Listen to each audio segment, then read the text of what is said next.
नमस्कार दोस्तों, सुनो कहानी एंटरटेनमेंट चैनल में आपका स्वागत है।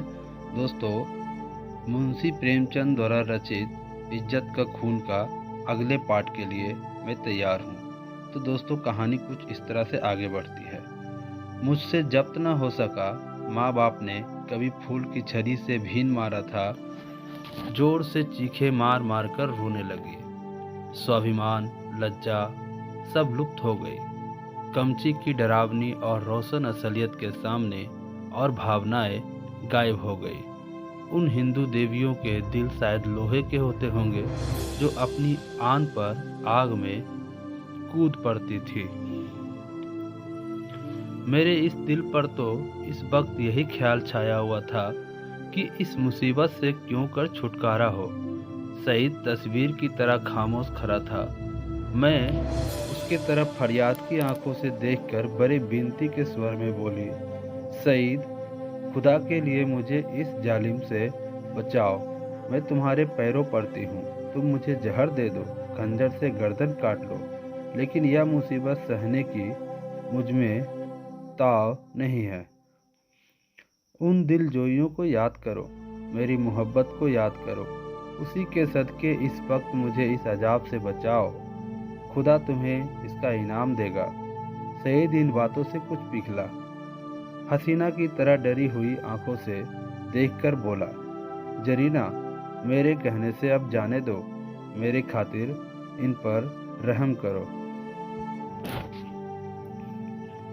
जरीना तीर बदल कर बोली, तुम्हारी खातिर से सब कुछ कर सकती हूँ, गालियाँ नहीं बर्दाश्त कर सकती। सईद ने कहा, क्या अभी तुम्हारे ख्याल से गालियों की काफ़ी सज़ा नहीं हुई?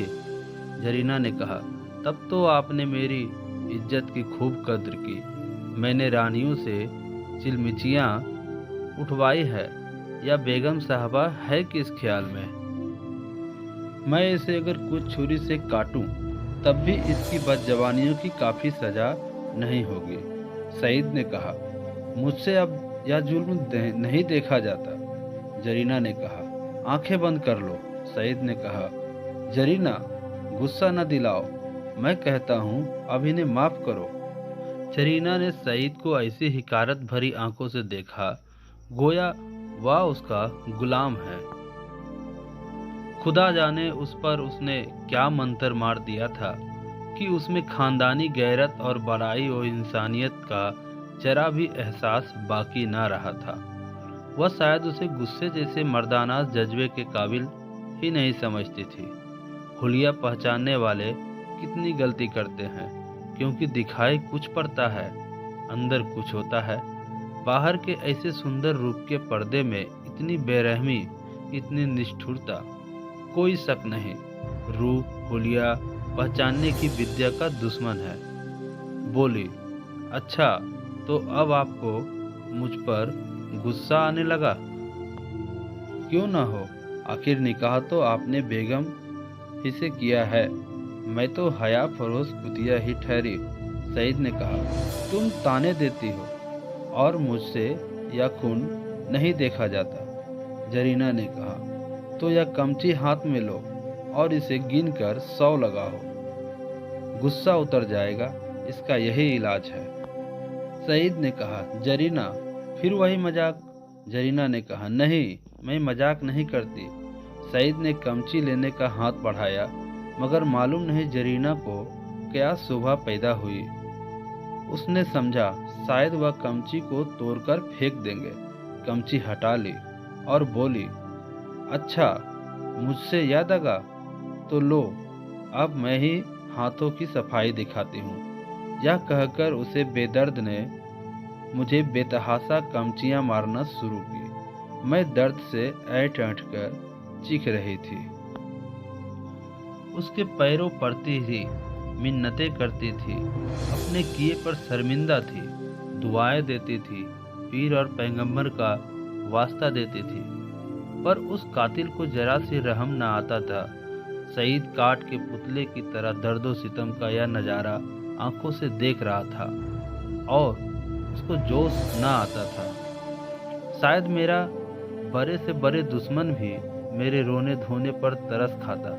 मेरी पीठ छिलकर लहूलुहान हो गई। जख्म पड़ते थे, हर एक चोट आग के शोले की तरह बदन पर लगती थी। मालूम नहीं उसने मुझे कितने दर्रे लगाए, यहाँ तक कि कमची को मुझ पर रहम आ गई। वह फटकर टूट गई। लकड़ी का कलेजा फट गया, मगर इंसान का दिल ना पिघला। मुझे इस तरह जलील और तबाह करके तीनों खबीस रूहें वहां से रुखसत हो गई। सईद के नौकर ने चलते वक्त मेरी रस्सियां खोल दी। मैं कहाँ जाती, उस घर में क्यों कर कदम रखती। मेरा सारा जिस्म नासूर हो रहा था, लेकिन दिल न के फफोले उससे कहीं ज्यादा जानलेवा थे। सारा दिल फफोलों से भर उठा था। अच्छी भावनाओं के लिए भी जगह बाकी न रही थी। उस वक्त मैं किसी अंधे को कुएं में गिरते देखती तो मुझे हंसी आती। किसी यतीम का दर्दनाक रोना सुनती तो उसका मुंह चिढ़ाती। दिल की हालत में एक जबरदस्त इनकलाब हो गया था। मुझे गुस्सा नहीं था, गम नहीं था, मौत की आरजू न थी, यहाँ तक कि बदला लेने की भावना न थी। उस तन्हाई जिल्लत ने बदला लेने की इच्छा को भी खत्म कर दिया था। हालांकि मैं चाहती तो कानून सईद को शिकंजे में ला सकती थी, उसे दाने दाने के लिए तरसा सकती थी, लेकिन या बेइज्जती या बेआबरूई या पामाली बदले के ख्याल के दायरे से बाहर थी। बस सिर्फ एक चेतना बाकी थी, और वह अपमान की चेतना थी। मैं हमेशा के लिए जलील हो गई। क्या यह दाग किसी तरह मिट सकता था? हरगिज नहीं। हाँ, वह छिपाया जा सकता था, और उसकी एक ही सूरत थी कि जिल्लत के काले गड्ढे में गिर पड़ूं, ताकि सारे कपड़ों की स्याही इस स्याह दाग को छिपा दे। क्या इस घर में बियावान अच्छा नहीं, जिसके पेंदे में एक बड़ा छेद हो गया हो? इस हालत में यही दलील मुझ पर छा गई। मैंने अपनी तबाही को और भी मुकम्मल, अपनी जिल्लत को और भी गहरा, आने काले चेहरे को और कभी काला करने का पक्का इरादा कर लिया। रात भर मैं वहीं पड़ी, कभी दर्द से कराहती और कभी इन्हीं ख्यालात में उलझती रही। यह घातक इरादा हर क्षण मजबूत से और भी मजबूत होता जाता था। घर में किसी ने मेरी खबर न ली। पौ फटते ही मैं बागीचे से बाहर निकल आई। मालूम नहीं मेरी लाज शर्म कहाँ गायब हो गई थी। जो शख्स समुंदर में गोते खा चुका हो, उसे ताले तलैये का क्या डर। मैं जो दरो दीवार से शर्माती थी, इस वक्त शहर की गलियों में बेधड़क चली जा रही थी। चोर कहाँ? वहीं जहाँ जिल्लत की कद्र है, जहाँ किसी पर कोई हंसने वाला नहीं, जहाँ बदनामी का बाजार सजा हुआ है, जहाँ हया बिकती है और शर्म लुटती है। इसके तीसरे दिन रूप की मंडी में एक अच्छे हिस्से में एक ऊंचे कोठे पर बैठी हुई मैं उस मंडी की सैर कर रही थी। शाम का वक्त था। नीचे सड़क पर आदमियों की ऐसी भीड़ थी कि कंधे से कंधा छिलता था। आज सावन का मेला था। लोग साफ सुथरे कपड़े पहने कतार की कतार दरिया की तरफ जा रहे थे। हमारे बाजार की बेशकीमती जींस भी आज नदी के किनारे सजी हुई थी। कहीं हसीनों के झूले थे, कहीं सावन की मीत। लेकिन मुझे इस बाजार की सैर दरिया के किनारे से ज़्यादा पुरलुप्त मालूम होती थी। ऐसा मालूम होता है कि शहर की और सब सड़कें बंद हो गई है, सिर्फ यही तंग गली खुली हुई है, और सबकी निगाहें कोठों की ही तरफ लगी थी। गोया वह जमीन पर नहीं चल रहे हैं, हवा में उड़ना चाहते हैं। हाँ, पढ़े लिखे लोगों को मैंने इतना बेधड़क नहीं पाया। वह भी घुरते थे, मगर कनखियों से। अधेड़ उम्र के लोग सबसे ज्यादा बेधड़क मालूम होते थे। शायद उनकी मंशा जवानी के जोश को जाहिर करना था। बाजार क्या था, एक लंबा चौड़ा थिएटर था। लोग हंसी दिल लगी करते थे, लुत्फ उठाने के लिए नहीं, हसीनों को सुनाने के लिए। मुंह दूसरी तरफ था, निगाह किसी दूसरी तरफ, बस भांडों और नक्कालों की मजलिस थी। यकायक सईद की फिंटन नजर आई। मैं रोज पर कई बार सैर कर चुकी थी। सईद अच्छे कपड़े पहने अकड़ा हुआ बैठा था। ऐसा सजीला बांका जवान सारे शहर में नहीं था। चेहरे मोहरे से मर्दानापन बरसता था। उसकी आंख एक बारे मेरे कोठे की तरफ उठी और नीचे झुक गई। उसके चेहरे पर मुर्दनी सी छा गई, जैसे किसी जहरीले सांप ने काट खाया हो। उसने कोचवान से कुछ कहा। दम के दम में फिंटन हवा हो गई। इस वक्त उसे देखकर मुझे जो द्वेषपूर्ण प्रसन्नता हुई, उसके सामने उस जानलेवा दर्द की कोई हकीकत न थी। मैंने जलील होकर उसे जलील कर दिया। यक कटार कमचियों से कहीं ज्यादा तेज थी। उसकी हिम्मत नहीं थी कि अब मुझसे आंख मिला सके। नहीं, मैंने उसे हरा दिया, उसे उम्र भर के दिले कैद में डाल दिया। इस काल कोठरी से अब उसका निकलना गैर मुमकिन था, क्योंकि उसे अपने खानदान के बड़प्पन का घमंड था। दूसरे दिन भोर में खबर मिली कि किसी कातिल ने मिर्जा सईद का काम तमाम कर दिया।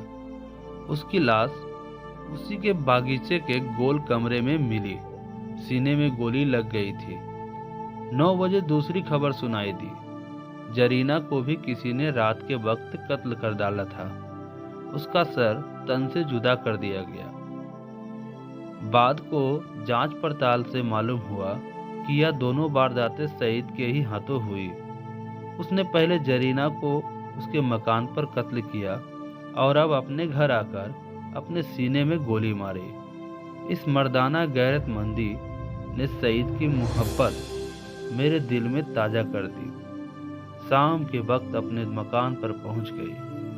अभी मुझे यहाँ से गए हुए सिर्फ 4 दिन ही गुजरे थे, मगर ऐसा मालूम होता था कि बरसों बाद आए हूँ।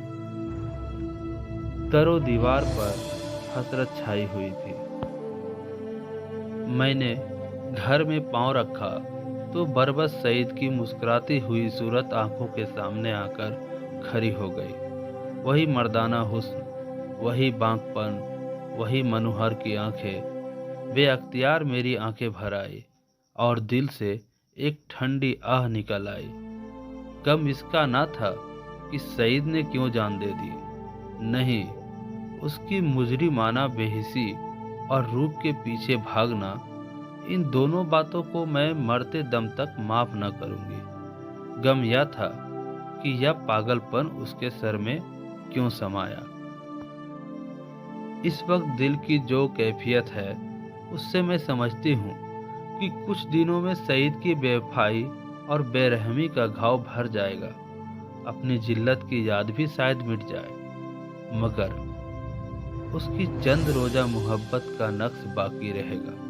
और अब ऐसे ही मेरी जिंदगी का सहारा है।